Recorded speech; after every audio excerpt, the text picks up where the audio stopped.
할렐루야 샘물교회 성도 여러분 반갑습니다.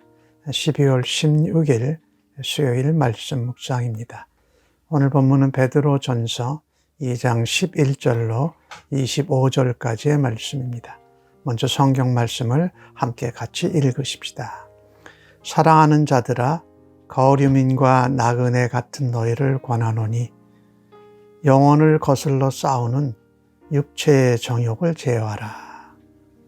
너희가 이방인 중에서 행실을 선하게 가져 너희를 악행한다고 비방하는 자들로 하여금 너희 선한 일을 보고 오시는 날에 하나님께 영광을 돌리게 하려 함이라.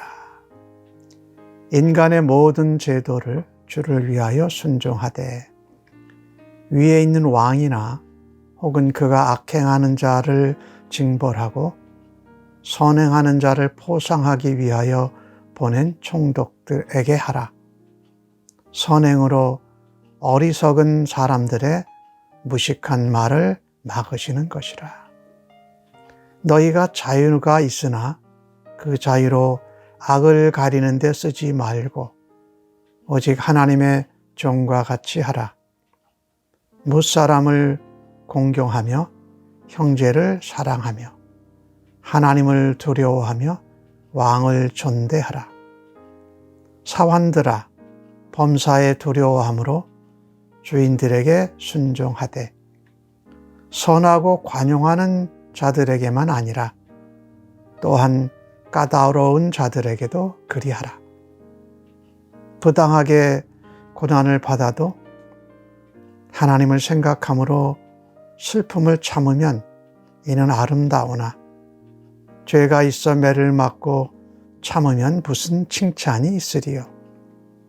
그러나 선을 행함으로 고난을 받고 참으면 이는 하나님 앞에 아름다우니라. 이를 위하여 너희가 부르심을 받았으니 그리스도도 너희를 위하여 고난을 참으사 너희에게 본을 끼쳐 그 자취를 따라오게 하려 하셨느니라. 그는 죄를 범하지 아니하시고 입에 거짓도 없으시며 욕을 당하시되 맞대어 욕하지 아니하시고 고난을 당하시되 위협하지 아니하시고 오직 공의로 심판하시는 이에게 부탁하시며 친히 나무에 달려 그 몸으로 우리 죄를 담당하셨으니 이는 우리로 죄에 대하여 죽고 의에 대하여 살게 하려 하심이라.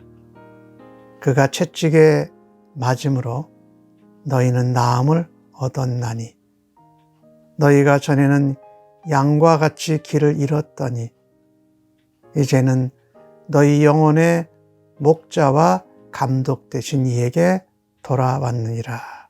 아멘. 베드로전서 2장에서 우리는 신령한 집으로 세워져 갑니다.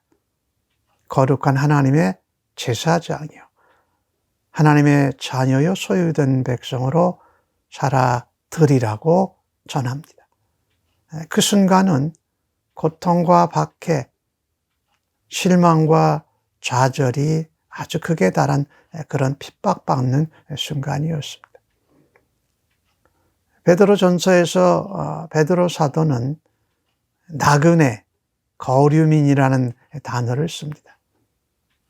하나님의 백성들 성도는 비록 우리가 땅에서 살지만 순례자와 같이 이동하고 또 순례자와 같이 환경과 상황이 바뀌는데도 변함없이 하나님의 영광과 하나님의 나라를 드러내는 삶을 살아야 한다.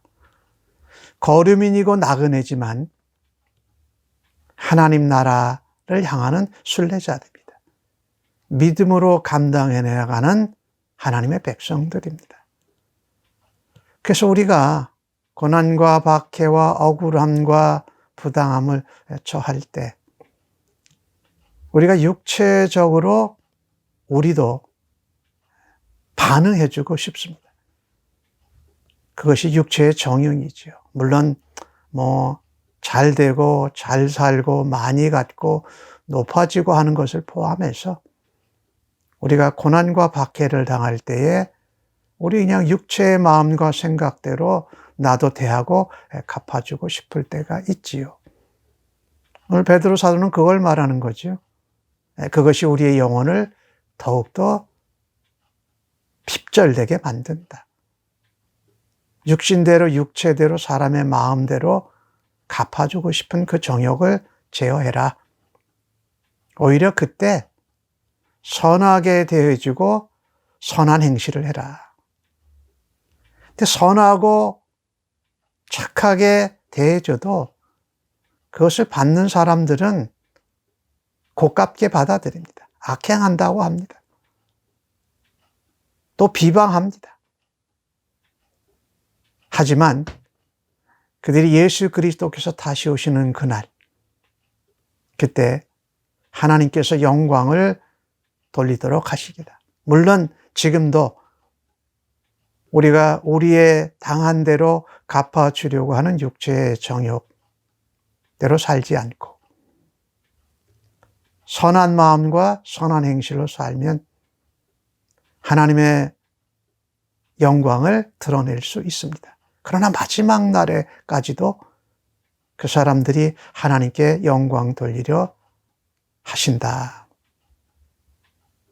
선한 마음과 선한 일을 행하면서 살아라. 고난과 박해 가운데. 오늘 주신 말씀에 특별히 순종에 관한 이야기를 합니다. 인간이 세운 제도, 그것도 주님을 위해서, 하나님을 위해서 순종해라. 특별히 왕이나 나라를 다스리는 지도자, 상을 주고 징벌하는 이런 총독 같은 사람들에게도 순종해라.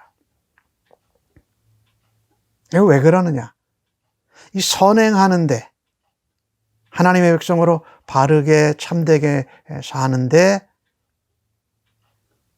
그것을 비방하고 또 악행한다고 하는 사람들의 하는 말을 그 하나님이 세우신 나라의 제도와 지도자들을 통해서 하나님이 그런 말을 막으신다. 이 부분은 우리가 나라의 지도자, 또 나라의 일꾼들, 우리의 마음과 우리의 바램과 맞지 아니하여도 하나님이 허락하신 제도와 지도자이기에 그들을 위해서 기도하고 순종하는 것이 필요하다. 더더욱 이 흩어진 그리스도인들, 핍박받는 백성들에게 박해 가운데 순종하는 것이 참 선행을 행하는 것이다. 우리는 예수 믿고 자유를 얻었습니다. 그 얻은 자유로 죄를 가리거나 악한 것을 가리는 데 쓰지 마라. 오히려 우리에게 자유가 주어졌기에 그 주신 자유로 하나님의 종과 같이 살아라. 하나님의 종과 같이 살라는 말씀은요, 하나님의 영광을 먼저 생각하라는 것이지요. 하나님의 나라를 위해서 우리의 자유를 내려놓는 것을 말하지. 또 내가 한 사람의 인간이다 이런 것을 주장하기보다 나는 하나님의 자녀다. 하나님의 백성이다. 하나님의 종과 같이 종은 하나님이 기뻐하시고 원하시는 것을 순종한다 이런 표현이죠. 그래서 누구를 만나든지 공경하고 존경해야 할 것입니다. 특별히 예수 그리스도를 함께 믿는 형제 자매를 사랑해야 합니다. 왜? 우리가 하나님의 종이기 때문에, 하나님의 백성이요 하나님의 자녀이기 때문에, 하나님 나라를 유업으로 받은 하나님의 거룩한 왕 같은 제사장들이기 때문에, 이것은 하나님을 경외하기 때문에 그렇다라는 겁니다. 그래서 나라의 지도자 왕 총독들도 그들의 총독들에게도 존경하고 잘 대라. 또 우리가 직장에서 살아갈 때에 주인 혹은 상사, 상관에게 순종하라고 말합니다. 물론 상관이 너그럽고 선하게 우리에게 잘해줄 뿐만 아니라 까다롭게 하고 우리를 괴롭게 하는 사람들에게도 순종해라. 더욱 순종해라. 왜 그럴까요? 참 우리가 선하고 잘해주고 관용하는 사람들에게 순종하는 것은 그래도 할 수 있어요. 그런데 까다롭고 우리를 억울하게 부당하게 다루는 주인이나 상관이나 지도자들에게 순종하기는 참 어렵지요. 아까 12절에서 말씀하신 것과 같이 비방하고 악행한다고 하는 사람들이 지금 안 그래도 예수님 다시 오실 때에 하나님께 영광을 돌리게 되기 때문에 그렇다라는 거죠. 그래서 우리가 이 상관이나 상전 혹은 주인 이런 사람들에게 우리가 순종하기 어려울 때 그 지도자나 상관이나 상급자를 지도자를 위해서 기도하는 것입니다. 그 사람의 마음과 생각과 행실을 위해서 기도할 뿐만 아니라 우리가 그런 가운데에도 하나님의 종으로 그리스도의 사람들로 살게 하여 주옵소서. 왜냐하면 저희가 하나님 제사장입니다. 하나님의 신령한 집으로 지어져 가게 하기 때문에 하나님의 백성이요 하나님의 자녀로 하나님의 종으로 살아야 하기 때문에 그래서 부당하게 고난과 박해를 받을 때 지금 그리스도인들이 이 당시에 그런 고난과 박해를 받고 있었습니다. 근데 하나님을 생각함으로 그 부당함과 억울함과 슬픔을 참아내라는 겁니다. 참 쉽지 않은 일이지요. 하나님을 생각한다. 하나님을 생각한다라는 표현은 뭘까요? 하나님이 보고 계신다. 알고 계신다. 그리고 나는 그 하나님이 이 모든 것을 해결해 주시고 갚아 주실 것을 믿는다. 그리고 하나님의 나라의 백성으로 하나님의 영광을 드러내야 한다. 그것을 생각하노라면, 그것을 붙드노라면 억울함도 슬픔도 참아낼 수 있다. 선을 행해도 고난을 받고 오해를 받고 부당하게 억울함을 당할 수가 있습니다.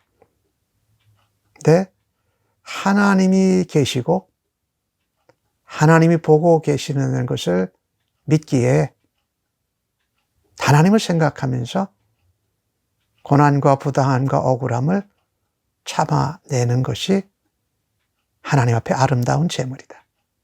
아름다운 예배요 제사다. 그것은 하나님의 마음을 기쁘시게 하는 것이다.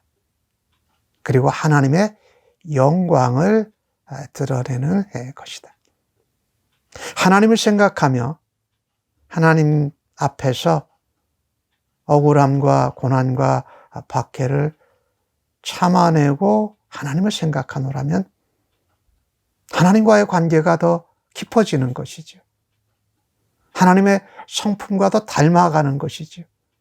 그 가운데 우리의 믿음과 소망은 더 커지고 견고해지는 것이죠. 베드로 사도는 이것이 바로 예수 그리스도 안에서 하나님이 우리에게 베풀어 주신 일이다.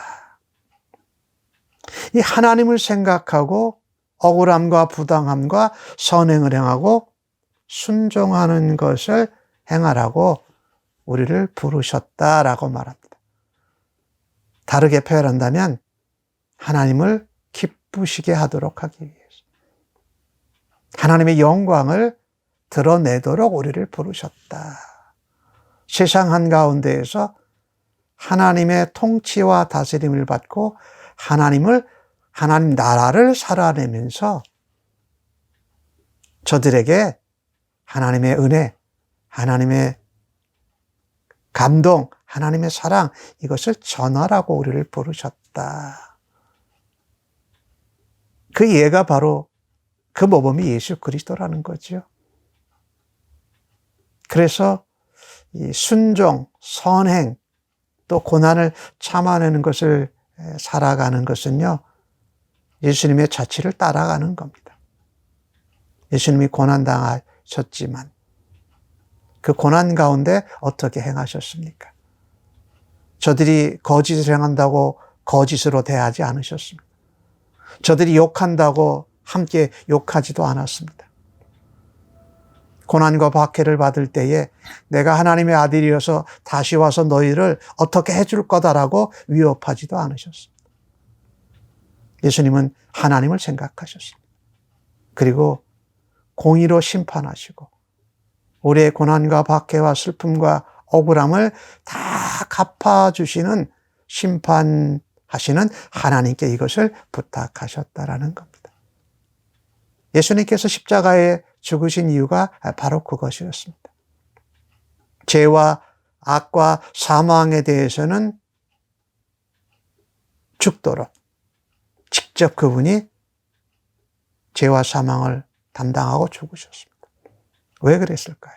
우리로 죄와 사망에 대해서는 죽고 하나님의 공의 예수 그리스도를 통한 하나님의 나라에 들어가는 그 일을 우리가 얻도록 살도록 하시기 위함이었다는 거죠. 채찍을 맞고 고난을 당함으로 우리가 나음을 얻고 구원을 받았습니다.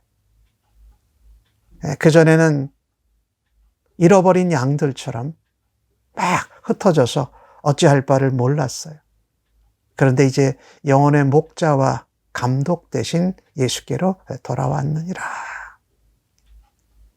길 잃은 양이었는데 고난과 박해를 받는 가운데 더욱더 그것을 보여주시고 행하신 예수 그리스도, 우리의 목자와 감독 되신 분에게 돌아왔다. 그래서 순종은요, 예수님의 고난과 예수님의 삶의 자취를 따라가는 것입니다. 우리의 목자 되시고 영혼의 감독 되신 예수님과 함께하며 닮아가는 것입니다. 오늘도 그리스도의 발자취, 삶의 고난의 흔적들을 따라가면서 주님과 함께 동행하며 순종하는 성도들로 살아가십시다. 아멘. 하나님, 우리를 순종하라고 예수님의 발자취를 따라가고 닮아가라고, 그리고 하나님 나라와 하나님 영광을 드러내라고 부르시고 구원하셔서 감사합니다.